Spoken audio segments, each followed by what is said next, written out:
एक ज़माना था जब दो लड़के साथ में नजर आए या दो लड़कियां साथ में घूमती हुई दिख जाए तो सबको लगता था कि कितना अच्छा रिलेशनशिप है, मानो राम लखन की जोड़ी हो या फिर सीता गीता। पर आज हम जिस ज़माने में जी रहे हैं, अगर दो लड़के साथ में हों या दो लड़कियां साथ में हों तो सबके मन में एक ही ख्याल आता है कि ज़रूर इन लोगों के बीच में कुछ चल रहा है। आज की घटना इसी मुद्दे पे आधारित है। नमस्कार, मैं हूं श्रद्धा राय और आप देख रहे हैं द चाणक्य पे क्राइम कहानी।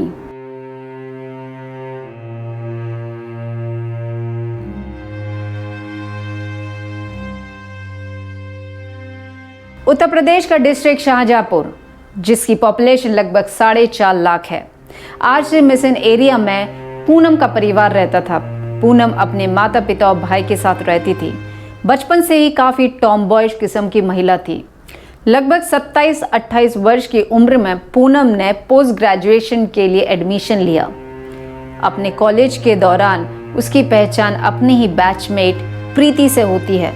प्रीति और पूनम बहुत अच्छे दोस्त बन जाते हैं और पढ़ाई के अलावा काफ़ी समय एक दूसरे के साथ बिताते हैं। प्रीति भी 24 वर्ष की हो चुकी थी, इसीलिए प्रीति के मम्मी पापा अब उसके लिए शादी के लिए लड़का ढूंढना शुरू कर चुके थे। पर जब भी कोई रिश्ता घर पे आए तो प्रीति उसे मना कर दे।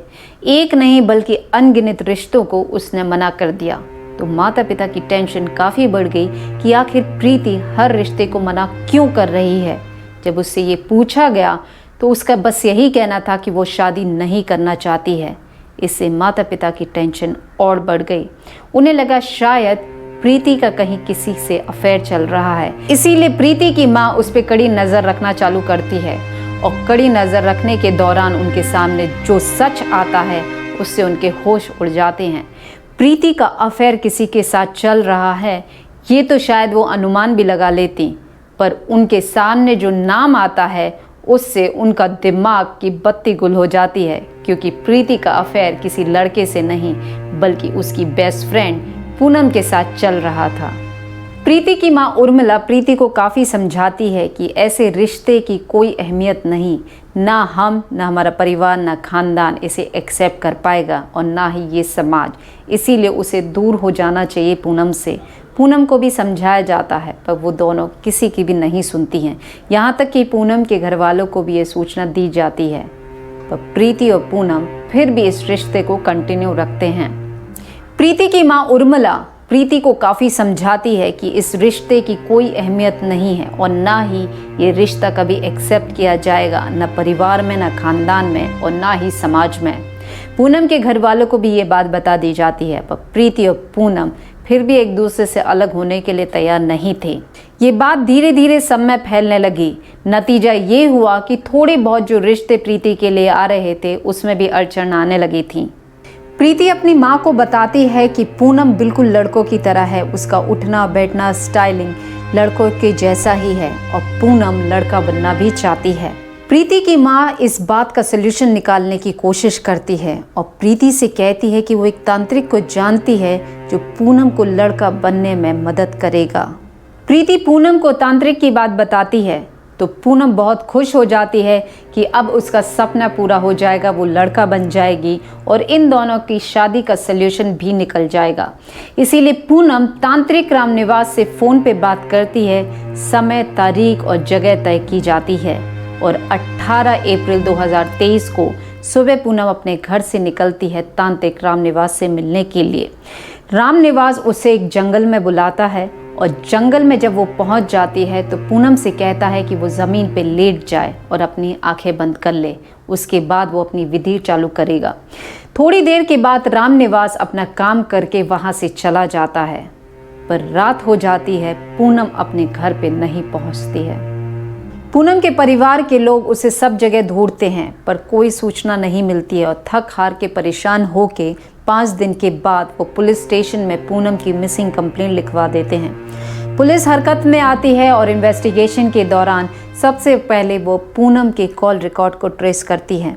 पूनम के कॉल रिकॉर्ड के हिसाब से पूनम ने लास्ट में सबसे ज़्यादा जिससे बात की थी वो थी प्रीति और तांत्रिक रामनिवास। पुलिस इन दोनों को ही पुलिस स्टेशन बुलाती है और इन्वेस्टिगेशन शुरू होती है।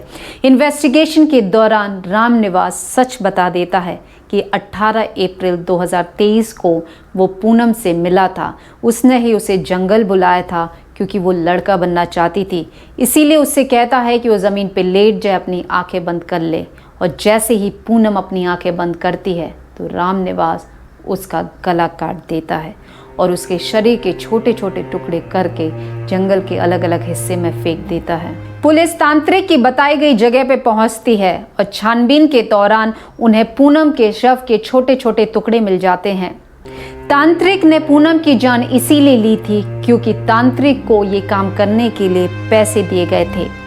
जी हाँ, प्रीति की मां उर्मिला ने उसे 1.5 लाख रुपए देने का वादा किया था और 5,000 रुपए एडवांस भी दे चुकी थी।